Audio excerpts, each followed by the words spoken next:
Hello guys! Hello Pisces! Welcome dito sa aking channel, Balaran 888 Pisces.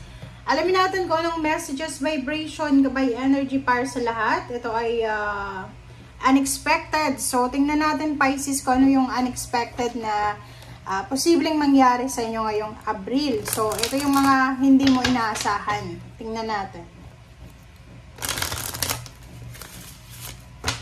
Okay. Pisces. Okay, dog, number 10, it's number 18, it's 9. Love life, family life, friendship, acquaintance, or kung ano man siya, it's 10 of hearts. Dito sinasabi, it's number 18, it's 9. Sinasabi ng baraha sa'yo dito na,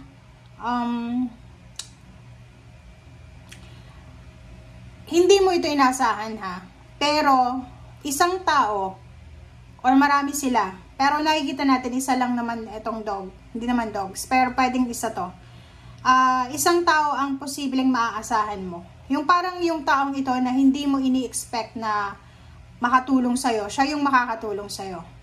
Etong taong ito na hindi mo ini-expect na loyal sa'yo, sobrang loyal pala sa'yo, yung parang ano, nag-iisip ka dati na kung ang taong to is pwede bang pagkatiwalaan. This month of April and May, yung taong ito ay mapagkakatiwalaan mo talaga. Okay? So, nakikita natin dito yung loyalty ng taong ito. Nakikita natin dito yung respeto na binibigay niya sa'yo or ibibigay niya sa'yo. And this month of April and May, makikita at mararamdaman mo yun. Okay. So, yung unexpected natin is either positive or negative yan ha, Pisces. So, wag tayong masyadong mag-expect ng puro lang positive ha.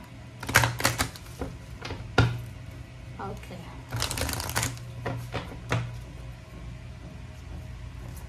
Okay, wow. Distant horizon is number 36, is 9. So, kung makikita mo 9 din dito, it's 99. So, sinasabi sir dito, Pisces, na posibleng meron kang unexpected na travel. Okay? So, April and May, ihanda mo ang sarili mo dahil unexpected to. Pwedeng ikaw ay magta-travel sa malayong lugar. Pwedeng pauwi ka ng Pilipinas, or pwedeng ikaw ay lilipat ng bahay, pwedeng ikaw i-relocate ng boss mo sa isang trabaho or anything. So, dito sinasabi ng baraha sa'yo na isang pagkakaibigan, isang loyalty, isang respect ang posibleng makuha mo from far distant horizon, diba? So, malayong lugar. So, kung may kaibigan ka, kakilala ka sa malayong lugar, doon sa lugar na yon, sa malayong yan, ay doon mo pwedeng makita yung, or maramdaman yung respect and then loyalty. Or kung single ka, posibleng makatagpo ka this April and May ng tao na pwedeng magmahal sa'yo. And taong ito ay sobrang loyal. And then, yung taong ito ay pwede mong pagkatiwalaan. Okay? Pwedeng nasa ibang bansa siya, ibang lahi siya, or Pilipino din, pero mapagkakatiwalaan siya. Okay. Pisces. Okay, ang ganda na ito. Okay, Pisces, 7 of Cups. So, yung 7 of Cups and King of Swords na to, sinasabi ng baraha na yung King of Swords na yan, marami ka Pisces na gustong iwanan sa nakaraan. Marami kang hindi magandang experiences. Yung experiences mo sa buhay, may maganda, may hindi maganda. Pero ngayong Abril na to, sinasabi ng baraha na nakapag-desisyon ka na talagang iiwanan mo na, like for example, mga bad habits, bad emotions, or mga bad character, ugali, or anything, or mga, kung ano man na bad ito, sinasabi ng King of Swords na talagang sigurado ka na. Pwedeng pagda-diet to, talagang ayaw mo nang magpataba, parang ganun. So, talagang gagawin mo na siya. So, you're abandoning the situation, you're withdrawing your emotion dito. So, kung ano man ito na past, kung ano man tong present na ayaw mo na, talagang ayaw mo na talaga siya. So, nakikita ko sa'yo dito na direktang-direkta. You're eager to stop. You are eager to move on. You are eager to start over. Parang ganun. Diba? So, dito naman sa Nine of Swords, sinasabi sa'yo dito talaga na yung mga problema na yan, yung mga rason kung bakit hindi ka makatulog, pwedeng may anxiety, may depression ka dati. Dati yun ha. Dito sinasabi ng barahan na may recovery ka na. You are strong. You are courageous now. And yung healing na to, yung strength card is infinity. So, infinite, unlimited healing ito. So, kung halimbawa, may isa kang Pisces na nakaranas ka ng depression, anxiety, mga negativity, toxicity, drama sa buhay mo, dito sinasabi ng baraha sa'yo na starting April and May, makaka-recover ka dito sa sleepless nights na to. Dati siguro hindi ka makatulog, but starting March, end of the March, maybe ngayon, na araw na ito, April and May, siya yung beginning talaga, siya yung pagsisimula ng healing mo. So, you will be stronger, much stronger ngayon. Sa health mo, makaka-recover ka kung may mga health problems ka, financial health din, sa mga pera, sa physical, mental, emotional, psychological, spiritual. So, may healing na darating to para sa'yo. Okay. Page of Wands. Oh.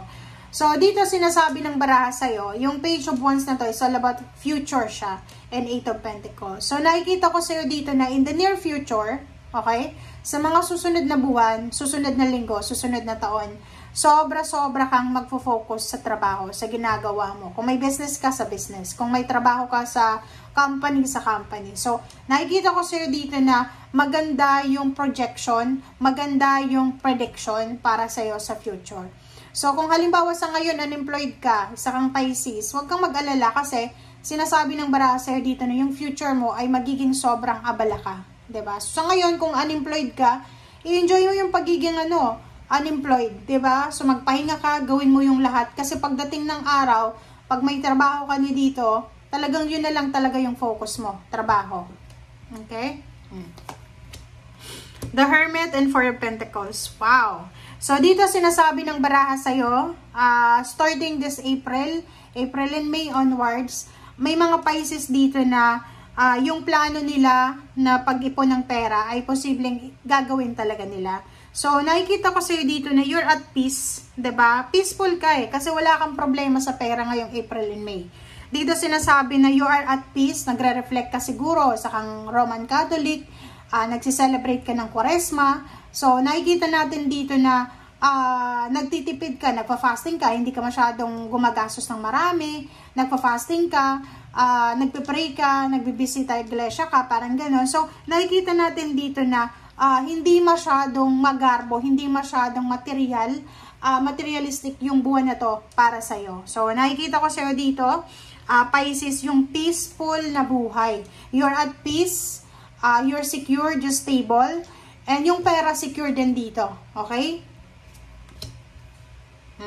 Diba? Ang galing, no? So, dito din sa barahang to, na Four of Swords, sinasabi ng baraha sa'yo na sobra-sobra talagang, at peace ka talaga ngayon. Ngayong April and May, eto ata yung pinakamagandang reading na na-read ko na sa inyo sa lahat. Kasi parang sinasabi dito na lahat ng pangarap mo sa buhay, it's the star number 17, it's 8, lalo na sa usaping pera, 88. Kung kung makikita mo yung number dito is may channel number 888, diba? So, Pisces, napaka-solid ng lucky numbers na 888 para sa'yo. So, dito sinasabi ng baraha na yung mga wishes and dreams mo, posibleng, unti-unti mo na itong natutupad.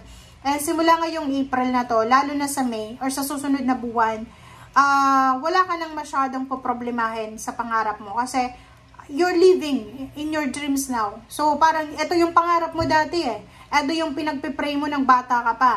'Di ba? So, parang sinasabi sa'yo dito, Pisces, ng baraha na, be thankful, be grateful sa lahat ng blessings. Kasi, talagang ibibigay talaga sa'yo ng Panginoon, ng universe, ang blessings sa yan. Kasi you deserve the blessings. 'Di ba? Four of Cups. So, napakaraming number 4 dito. Napakarami din na number 8. So, yon 6 of Pentacles. 'Di ba? Kung ikaw ay masyadong negative, lalo na sa pera, yung parang hindi ka kontento, marami kang gusto sa buhay, huwag kang masyadong magpapanik, mag-aalala. Kasi, kita mo naman, sinasabi ng baraha sa'yo dito na Six of Pentacles na financially magkakaroon ng balance yung pera mo talaga. May mga pagkakataon siguro dati na imbalance yung salapi mo, but ngayon sinasabi na balance na siya. Give and take energy, left and right ng kamay mo, may mga pera.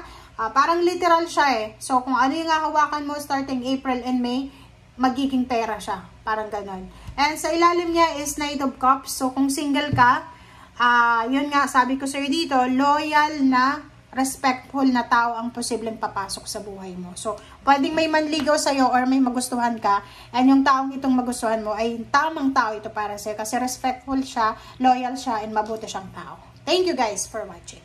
Bye!